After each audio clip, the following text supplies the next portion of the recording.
সৰ্বানন্দ সোণোৱালক পুৰণি বিভাগ দিয়াৰ আঁৰত ডাঙৰ অংক। মৃণাল শইকীয়াৰ শেহতীয়া কথা বতৰাই বহন কৰিছে বিশেষ তাৎপৰ্য। বিজেপিৰ ভিতৰত আৰম্ভ উজনি নামনিৰ অংক। মুখ্যমন্ত্ৰীৰ নামনি ৰাজ্যত সভাপতিও নামনিৰ। গৌৰৱ গগৈৰ উত্থানে সৃষ্টি কৰিছে প্ৰত্যাহ্বান।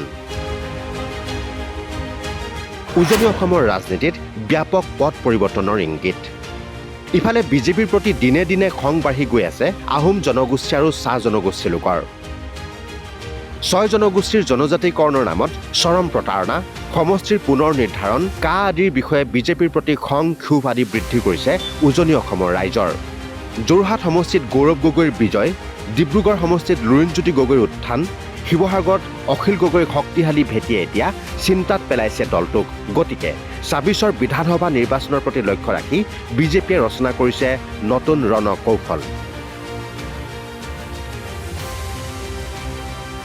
বিজেপিৰ এক ভিতৰুৱা সূত্ৰৰ খবৰ অনুসৰি চাহ জনগোষ্ঠীৰ ভোটাৰক আকৰ্ষিত কৰিবলৈ শীঘ্ৰে ৰাজ্যিক বিজেপিৰ সভাপতি হ'ব ৰামেশ্বৰ তেলী।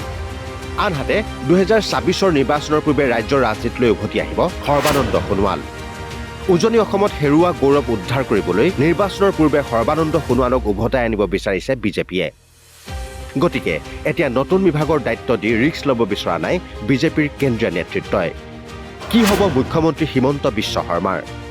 যদি সৰ্বানন্দ সোণোৱালক ৰাজ্যৰ ৰাজনীতিলৈ উভতাই অনাৰ অংক কৰা হৈছে, তথাপিও কিন্তু হিমন্ত বিশ্ব শৰ্মাৰ কি হ'ব সেই লৈ বিশেষ আলোচনা চলা নাই।